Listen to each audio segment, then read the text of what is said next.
La entrevista a la carta, en diálogo directo con los protagonistas de los hechos. Nos acompaña a esta hora Rodrigo Gómez de la Torre, presidente de la Cámara de Agricultura. Rodrigo, ¿cómo está? Muy buenas tardes, gracias por acompañarnos. Gisela, buenas tardes, nos llega un gusto poder estar acá. Rodrigo, uno de los videos que incluso entiendo que usted mismo lo difundió en redes sociales, se veía a un productor de leche que le obligaban a vaciar el producto, a derramar toda la leche, y él les decía, ya estoy botando la leche, estoy haciendo lo que me están pidiendo, ya, ok, déjenme tranquilo. Daba una tristeza y un dolor ver eso. ¿Cuál es el efecto que ha tenido la paralización en el sector agrícola? A ver, Gisela, ese video no es un productor de leche. Lo más irónico de todo es que es un transportista de leche que precisamente acopia el producto de las comunidades. Ya. O sea, es la leche de las mismas comunidades, y en ese audio que en efecto me llegó vía WhatsApp y lo compartí, verificando su originalidad, obviamente, uno puede escuchar también, sí, nosotros ya botamos nuestra leche en la finca. Si no termina de botar el producto, le pinchamos las llantas. Es un absoluto sinsentido, primero, el que los mismos comuneros estén incitando a botar el producto. Eso por primera parte. Segundo, desperdiciar un producto de altísimo valor nutricional, que el mismo no puede ser transportado hasta la industria para ser procesado y distribuido a nivel nacional, es realmente un crimen. Y la palabra es esa, esto es un crimen. A ver, Rodrigo, a ver si lo entiendo bien. Los mismos comuneros, es decir, los productores de la leche, ¿le obligaban a ese transportista a botarla? Sí, en el video claramente se observa que son los comuneros los que le están obligando a botar la leche. Y en el audio inclusive hay una señora que hace una voz femenina que dice, sí, nosotros ya botamos nuestra leche en la finca. ¿Cuál es el fin de esta actitud? De botar el trabajo, el esfuerzo. El trabajo, esfuerzo, el cuidado de los animales es realmente un crimen. Y esto de aquí no es un caso aislado, lamentablemente. Esto también lo vivimos en octubre del 19, cuando camiones con tanques de leche que llegaban a centros de acopio les obligaban a botar la leche a puerta del centro de acopio. Y reconozcamos que la leche es un producto de fácil perecibilidad. No es que se lo puede almacenar 3 meses. Hay que transportarlo en frío y procesarlo preferentemente dentro de las 48 horas. Por ende, Rodrigo, ¿cuál es la situación en este momento? Situaciones hacen daño.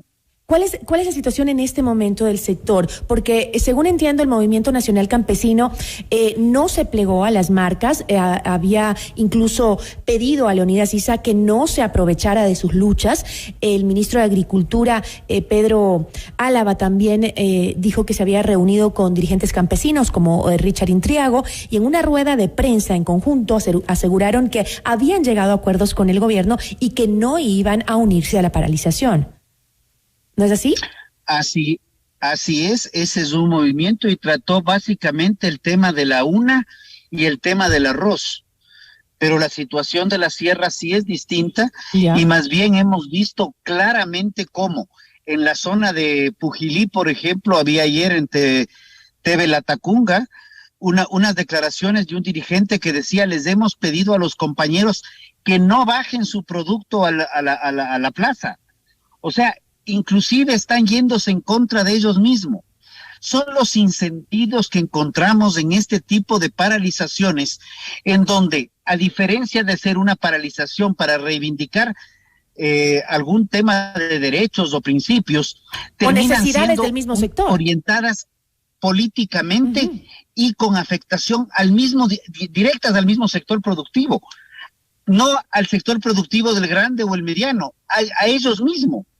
Lo cual no acabamos de entender, así como no acabamos de entender las vinculaciones políticas que hemos visto en videos, tanto en la costa en materia de arroz como en la sierra, con este agroman que también salió a redes, que parece que no era tal agro, sino más bien era un exfuncionario público. Qué pena que se den este tipo de hechos y que incluso la gente esté manipulando a su sector para hacer cosas que van en contra, en detrimento justamente de las necesidades que tienen, ¿no? En ahondar su crisis o sus problemas. Es preocupante, pero ¿cuáles son los pedidos entonces que necesita o que tiene que solucionar el agro de la sierra? Porque como usted dice, los arroceros llegaron a un acuerdo. Hay varios sectores agrícolas de la costa que han logrado acuerdos con el gobierno y que por eso no quieren paralizar, quieren seguir trabajando. Con esos acuerdos se sienten tranquilos, digamos. ¿Qué pasa en la sierra, en cambio? ¿Cuáles son las necesidades? A ver, yo creo que costa, sierra, Amazonía e inclusive la región insular de Galápagos.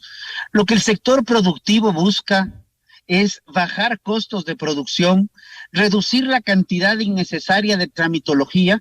En algo el gobierno ya está orientándose a través del decreto 68, reducción de aranceles, porque los costos de insumos importados, y ahorita reconocemos que hay una crisis mundial para transporte y para fertilizantes particularmente, pero el tema es integral.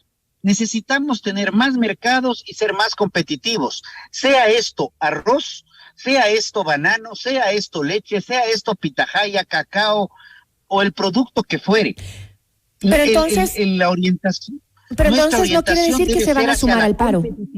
No quiere decir que se tengan que sumar al paro para la protesta. Ustedes quieren seguir trabajando. No se unen al pedido indígena, que tienen en común algunos requerimientos, ¿no? Pero sin embargo no están de acuerdo la mayoría del sector agrícola con ir a paralizaciones entonces. Yo me atrevería a decir que la mayoría de la ciudadanía está opuesta a las paralizaciones, porque una paralización lo único que hace es afectar. Y así estaba en un chat de transportistas y les escuchaba decir, señores, no podemos paralizar mucho tiempo. Y había uno que decía, yo tengo que pagar la letra del banco y yo vivo de lo que trabajo, yo no estoy para estar parándome o dejando de trabajar. Lo mismo pasa en el sector productivo. ¿Qué sucede? Vámonos solamente al centro de Quito cada día de movilizaciones. Los comercios se paralizan, los comedores se paralizan. El Ecuador necesita trabajar. Si hay discrepancias, ok, tengamos tantas y cuantas mesas de diálogo sea posible, pero la paralización, la movilización, lo único que hace es destruir a la sociedad, destruir la producción y principalmente destruir la confianza de quienes quieren venir a invertir en un país tan hermoso y maravilloso como es el Ecuador. Ahora, Rodrigo, por ejemplo, el sector florícola, escuchaba que pierde $3 millones al día justamente por estas paralizaciones en donde sus empleados, sus trabajadores son los que sufren amenazas, vejámenes, que no los dejan trabajar y ellos son los que al final del día no van a recibir su sueldo porque han perdido mucho dinero. En el sector agrícola al que usted pertenece, más o menos, ¿cuánto dinero están perdiendo? En la zona de Cayambe se procesan alrededor de 400,000 litros diarios. Cayambe, Pedro Moncayo, la zona sur de Otavalo y ese sector. Se estima que es probable que un 50% de esa producción no haya podido llegar a mercados y haya tenido que ser lamentablemente desechada, porque tampoco se la podía regalar porque no había vías. No nos olvidemos que en este caso esta paralización afectó principalmente la zona de Cayambe, Pedro Moncayo, Otavalo. Se cerró lo que es el norte de Pichincha con el sur de Imbabura. Entonces, las paralizaciones nos afectan a todos. Así es. Y lo que vimos en Flores es espantoso. Ese vehículo que le botan un árbol encima. Y sobre eso, ¿cómo hablamos de la Pachamama y de defender a la Pachamama cuando utilizamos los árboles para botarlos en las vías? Es una contradicción total. Hay una manipulación, en los pequeños productores, en los pequeños agricultores. ¿Se los está manipulando tal vez políticamente? No me atrevería a decir si hay una manipulación, pero sí ha habido declaraciones históricamente hablando, no solamente en este caso, de que se les obliga a participar en las manifestaciones y paros a cuenta de sanciones económicas a quienes no vayan. No podemos seguir así. El Ecuador requiere trabajo, el Ecuador requiere generar fuentes de empleo. No necesitamos más paralizaciones ni más conflictos. Tenemos cómo hacer las cosas. El gobierno está haciendo lo que es correcto, que es reducción de trámites, reducción de costos de producción, apertura de mercados, y vamos por ese camino. Hay que darle un voto de confianza al gobierno.